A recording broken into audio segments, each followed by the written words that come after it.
다윗을 보면 우리와 참 닮은 것이 그는 평범한 사람이었습니다. 평범한 사람이었고 목동 출신이기 때문에 제대로 된 학력이라든가 경험도 전무했던 사람. 그런데 그의 인생 가운데 찾아온 가장 큰 위기는 모든 것을 갖춘 사울이 그의 대적이 된 사건입니다. 그는 왕이었고 다윗보다 나이도 40살 이상 많고 또 그는 권력도 있고 지혜도 있고 모든 부귀 영화를 가지고 있는 사람이기 때문에 다윗이라는 이 젊은이가 상대해서는 도저히 이길 수도 도저히 살아남을 수도 없던 인물, 그가 바로 다윗이었다는 것이에요.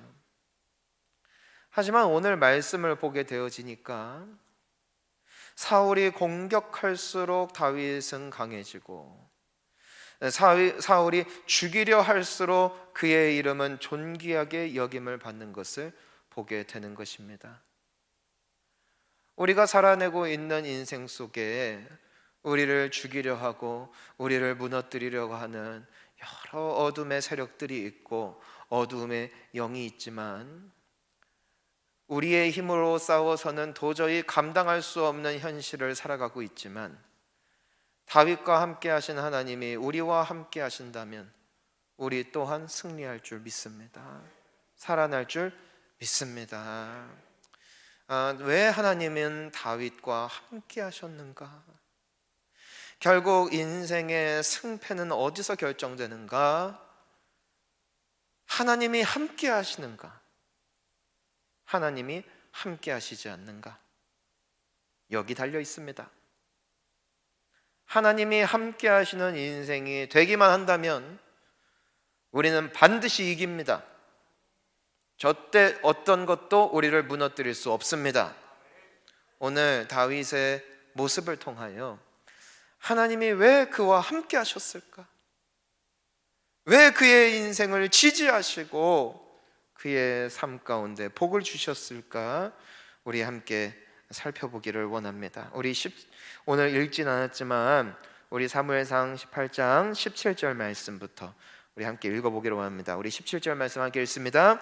사울이 다윗에게 이르되 내 맏딸 메랍을 내게 아내로 주리니 오직 너는 나를 위하여 용기를 내어 여호와의 싸움을 싸우라 하니 이는 그가 생각하기를 내 손을 그에게 대지 않고 블레셋 사람들의 손을 그에게 대게 하리라 함이라.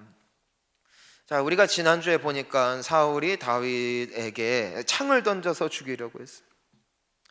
그걸로도 안 되자 그를 천부장으로 좌천을 시켜서 궁전에 머무는 것이 아닌 최전방에 나아가 싸우다가 죽게끔 하려는 이 시도가 계속되었다는 것입니다. 하나님의 은혜로 다윗은 죽지 않고 살아날 수 있었어요. 하지만 사울은 다윗 죽이기를 멈추지 않습니다. 포기하지도 않습니다. 우리가 살아내면서 우리의 삶에는 끊임없는 공격이 다가옵니다. 이 문제가 해결되자 또 다른 문제가, 그 문제를 해결하면 또 다른 위기가 찾아오는 것, 이것이 우리의 인생이라는 것이죠. 사울은 끊임없이 다윗을 공격합니다. 그리고 그를 어떻게 하면 죽일까 고민을 해보니 그를 사위로 삼는 거예요. 대신 사위로 삼는 그 기준을 너는 나가서 열심히 싸우면 된다. 결국 싸우다가 죽게 하려는 사울의 계략이 있었어요. 그리고 두 번째 계략이 있었는데 무엇이냐면은 다윗을 수치스럽게 하는 것이었습니다. 당시에는 결혼을 하기 위해서는 지참금이 필요했어요. 오늘날에도 결혼 지참금을 준비하곤 하죠. 하물며 왕의 사위가 되기 위해서는 얼마나 많은 예물이 필요했겠습니까마는 다윗은 사실 모아놓은 재물이 없습니다. 그는 가난한 목동 출신이라고요. 그의 집안도 변변치 않습니다. 이런 다윗에게 수치심을 주어 그로 하여금 사람들의 평판이 좀 깎아지고 또 그 사람들의 바라보는 시선이 변하기를 원했던 것이죠. 그래서 여러 가지 복합적인 이유로 다윗을 공격하기 위하여 이와 같은 조건을 내걸게 됩니다. 사실 이것은 첫 번째 약속 제안도 아니었습니다. 원래 사울 왕은 골리앗이라는 그 인물이 나타났을 때 모든 국민들에게 이와 같은 약속을 합니다. 저 골리앗을 죽이는 자에게는 반드시 나의 딸을, 왕의 딸을 주어 왕의 사위를 삼을 것이다 라는 이 대국민 선언이 이미 있었습니다. 근데 다윗이 골리앗을 죽인 것이죠. 어찌 보면 이미 사울의 사위가 될 수 있는 분명한 조건이 충족이 되었던 것입니다. 그런데 사울이 그 말을, 그 약속을 잊어버린 거예요. 아니, 알면서도 모른 채 지나간 거예요. 그리고 자신의 목적을 이루기 위해서 다시 한번 그 제의를 하는 이 사울의 모습 속에 얼마나 악한 마음으로 가득한가를 우리가 볼 수 있게 되는 것입니다.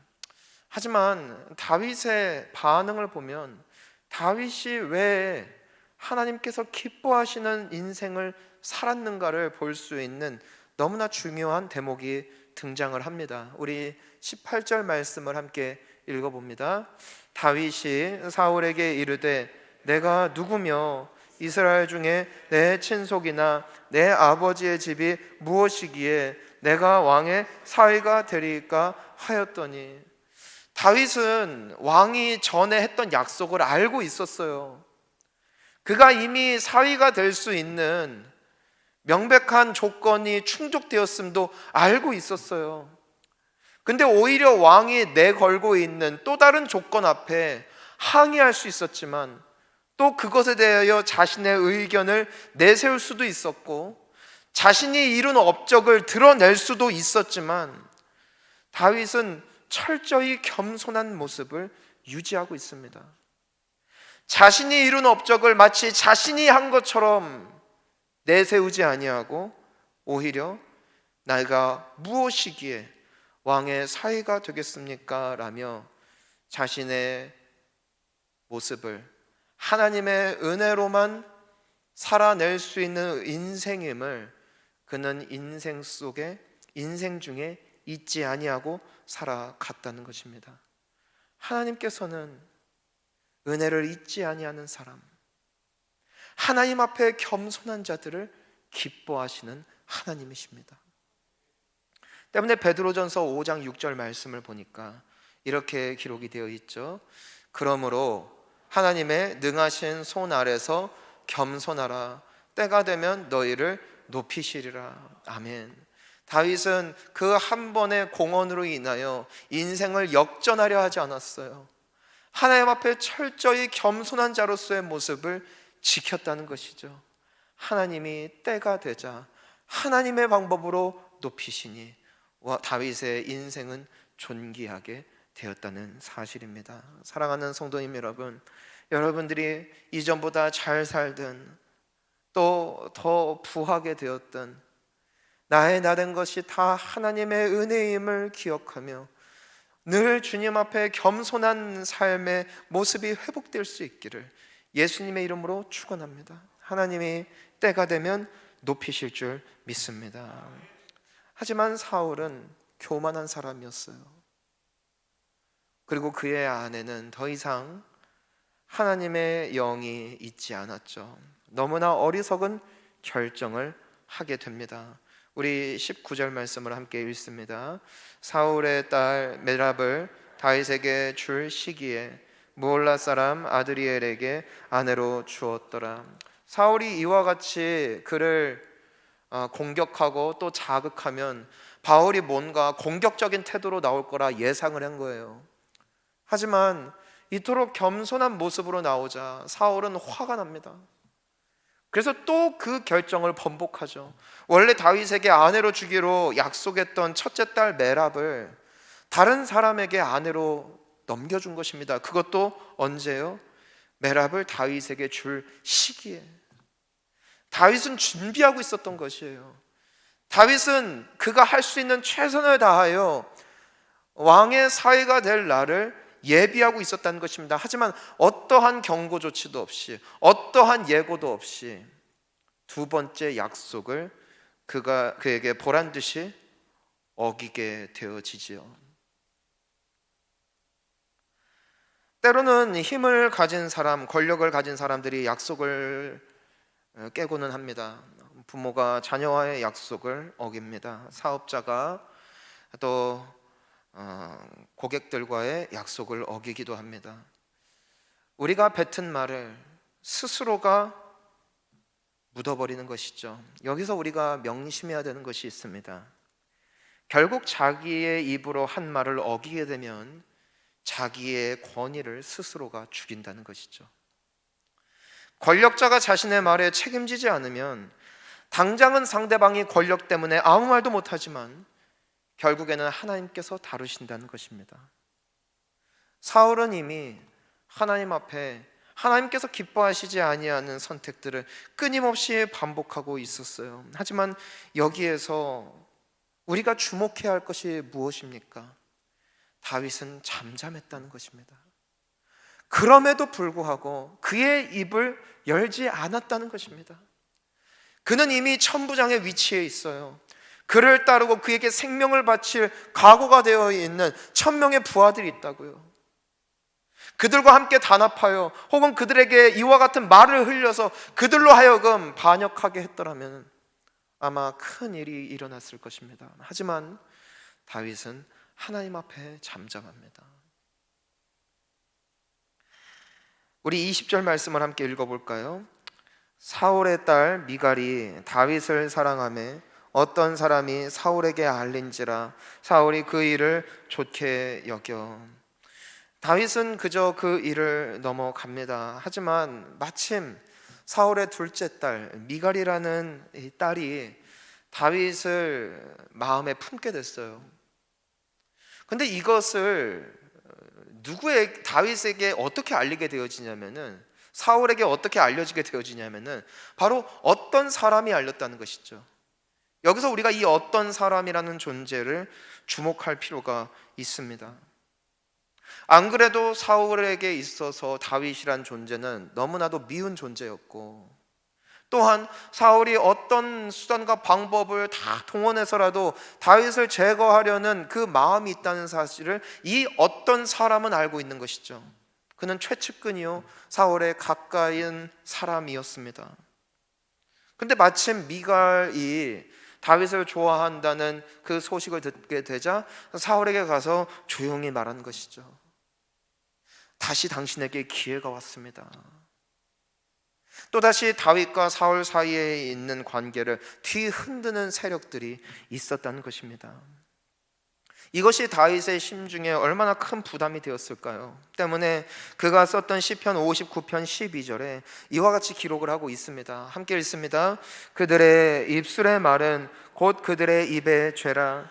그들이 말하는 저주와 거짓말로 말미암아 그들이 그 교만한 중에서 사로잡히게 하소서.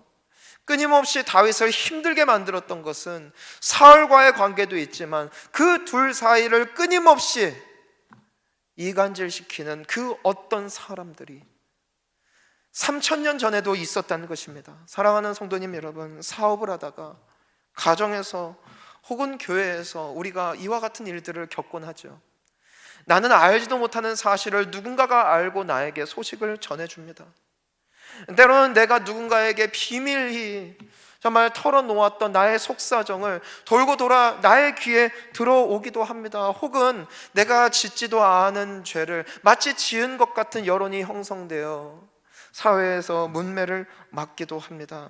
하지만 너무나 절망하지는 마십시오. 왜냐하면 이것이 죄인들이 살아가고 있는 세상이기 때문입니다. 3000년 전에도 이랬으니 오늘날 어떤 다른 것을 우리가 기대할 수 있겠습니까? 하지만 다윗은 이와 같은 여러 가지 모함과 또 여러 가지 구설수 앞에서도 끝까지 흔들리지 아니하고 버틸 수 있었던 한 가지 이유가 있어요. 우리가 이 시편 12절 59편 12절 말씀을 보니까 다윗이 지금 이와 같은 고백, 나에게 이런 어려움이 있습니다, 나를 음해하려는 세력들이 있습니다라는 그 고백을 누구에게 하고 있느냐는 것입니다. 하나님께 했던 것이죠. 사람에게 마음을 토해내는 것이 아니라, 사람을 의지하는 것이 아니라 영원토록 신실하시고 영원토록 나의 편이 되어주실 하나님 앞에 그의 상한 심령과 마음을 토해내는 신앙과 믿음이 다윗에게 있었기 때문에 그는 그 여러 구설수 속에서도 꿋꿋하게 나아갈 수 있었다는 것입니다. 사랑하는 성도님 여러분, 결국 우리 곁에 남을 마지막 한 분, 그분이 하나님이신 줄 믿습니다. 그분을 찾으십시오. 그분께 부르짖으십시오. 그분은 우리의 고백을 받으실 뿐 아니라 우리의 원통함을 친히 갚으실 줄 믿습니다. 사울은 그 말을 듣자마자 절호의 기회라 여깁니다. 우리 21절 말씀을 함께 읽습니다. 스스로 이르되 내가 딸을 그에게 주어서 그에게 올무가 되게 하고 블레셋 사람들의 손으로 그를 치게 하리라 하고, 이에 사울이 다윗에게 이르되 내가 오늘 다시 내 사위가 되리라 하니라. 얼마나 악합니까? 다윗을 죽이기 위해서는 자신의 딸까지도 팔아버리는 거예요. 결국 딸을 죽이려 결심한 이유가 무엇인가요? 다윗을 사랑하기 때문이 아니라, 약속을 지키기 위함이 아니라 다윗을 죽이기 위함이었던 것이죠. 그래서 사울은 그 작전을 펼쳐가기 시작합니다.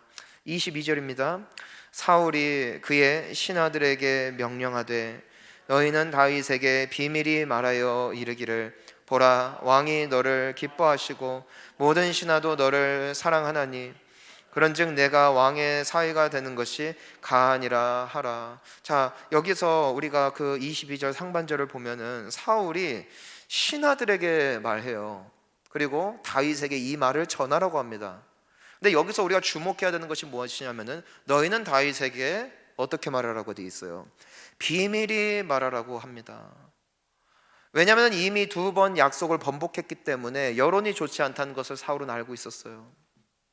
때문에 이것을 비밀리에 행하여 혹여라도 일이 틀어지더라도 그 덤탱이를 다윗에게 씌우려는 수작인 것이죠.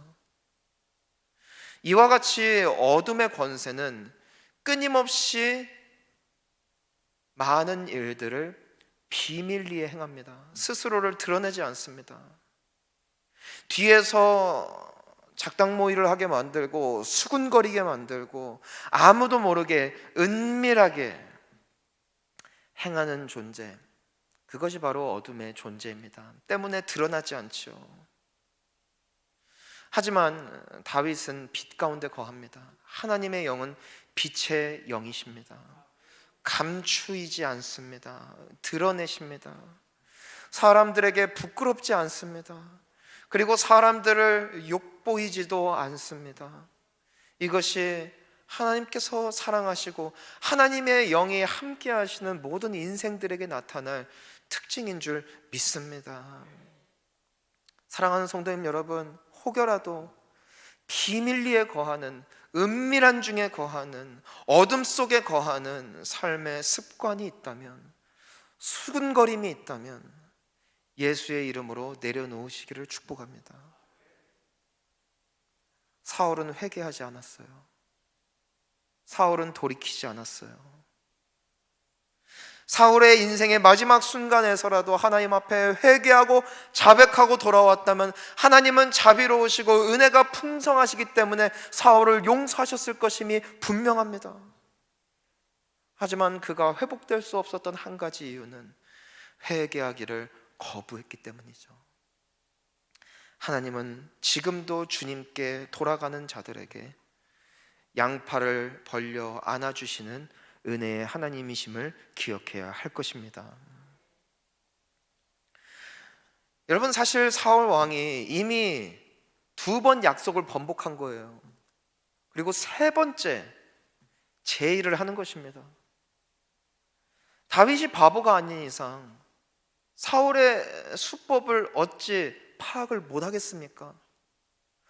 어찌 마음속에 울분이 없겠습니까? 어찌 그 마음속에 섭섭함과 아쉬움이 없겠습니까? 아니, 오히려 사울의 그 수법을 알고 미리 사울이 행할 수 있는 여러 가지 악한 그 방법들을 대비하고 또 맞서 싸울 수 있는 준비를 다윗이 못했을 리가 없어요. 하지만 다윗이 그 말을 듣고 내뱉는 간증을 보십시오. 그의 고백을 보십시오. 23절 말씀입니다. 사울의 신하들이 이 말을 다윗의 귀에 전하매 사위 된 것을 너희는 작은 일로 보느냐? 나는 가난하고 천한 사람이라 한지라. 사울 왕은 점점 변질돼 갔어요. 점점 치사해졌어요. 점점 그 방법이 악해졌어요. 다윗은 가까이에서 사울이 하고 있는 일을, 또한 주변의 사람들이 수군거리면서 이 모든 여론과 이 모든 일들을 이루어지게 하려는 수많은 방법들을 그 역시도 볼 수밖에 없는 환경 가운데 있었다고요. 하지만 다윗은 사울의 악한 계교에 사로잡히지 않습니다. 다윗은 그들의 방법에 동참하지도 않습니다. 그는 신실하게 하나님이 기뻐하시는 뜻을 따라 한 걸음 한 걸음 나아갈 뿐이었습니다. 로마서 12장 2절 말씀을 함께 보십시오. 함께 읽어보겠습니다. 너희는 이 세대를 본받지 말고 오직 마음을 새롭게 함으로 변화를 받아 하나님의 선하시고 기뻐하시고 온전하신 뜻이 무엇인지 분별하도록 하라. 아멘. 사울 왕과 더불어 주변에 있는 사람들은 점점점 변해갔어요. 주변에 있는 모든 사람들이 그렇게 살아가니 그들의 흐름에 탑승한 거예요. 그리고 그들도 역시 그 악의 무리에 편승하게 되어지는 것이죠. 하지만 다윗은 늘 하나님 앞에 마음을 새롭게 하는 거예요. 그리고 하나님께서 기뻐하시는 하나님의 또한 온전하신 그 뜻을 따라 그는 철저히 그의 자리를 지킵니다. 사울과 더불어 악한 꾀를 내는 것이 아니라 하나님께서 주신 그 리더십 앞에 철저하게 순복합니다. 그럼에도 불구하고 겸손의 자세를 놓치지 않습니다. 그가 이루었던 업적을 내세우는 것이 아니라 그럼에도 불구하고 하나님 앞에 겸손한 자의 자리를 지킨 것, 그것은 그의 기준이 이 세상 사람들이 박수를 치느냐, 이 주변에 있는 사람들이 어디로 나아가느냐에 있는 것이 아니라 하나님께 있었기 때문이에요. 때문에 사람들은 점점 변해갔지만 다윗은 신실하게 그 자리에 서 있을 수 있었다는 사실입니다. 다시금 코로나가 창궐하고 있어요. 또 우리가 살아가고 있는 이 시대는 너무나 어두운 시대인 것 같습니다. 교회를 다니지만 교회 내에서도 교회를 다닌다고 말하지만 정작 그들의 삶을 유심히 지켜보노라면 정말 하나님을 믿는 사람들일까 의심이 생길 만큼의 인생을 살아가는 경우들도 너무나 많이 있습니다. 우리는 그 모습을 보며 실망할 뿐 아니라 또 그 모습을 따라갈 때가 너무나 많다는 것이죠.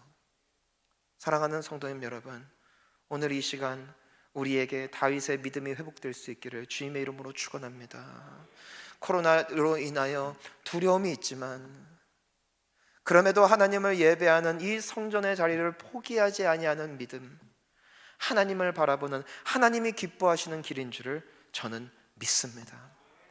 그럼에도 불구하고 기도하고 선하고 정직한 삶을 사는 것이 손해를 본 것 같고 남들이 보기에 우스워 보이며 야, 이 정도는 누구라도 하는 거야 라고 말하는 것이 이제 어느샌가 기독교의 문화인 것처럼 답습하며 따라가고 있는 세대를, 이 시대를 우리가 살아가고 있지만 다윗과 같이 그 세대를 본받지 아니하고 하나님 앞에 하나님이 기뻐하시는 길을 걸어가다 보면 하나님이 높이실 줄 믿습니다. 이것이 다윗의 결단이었고 하나님이 그와 함께 하셨던 너무나 명백한 이유가 되었다는 것이죠.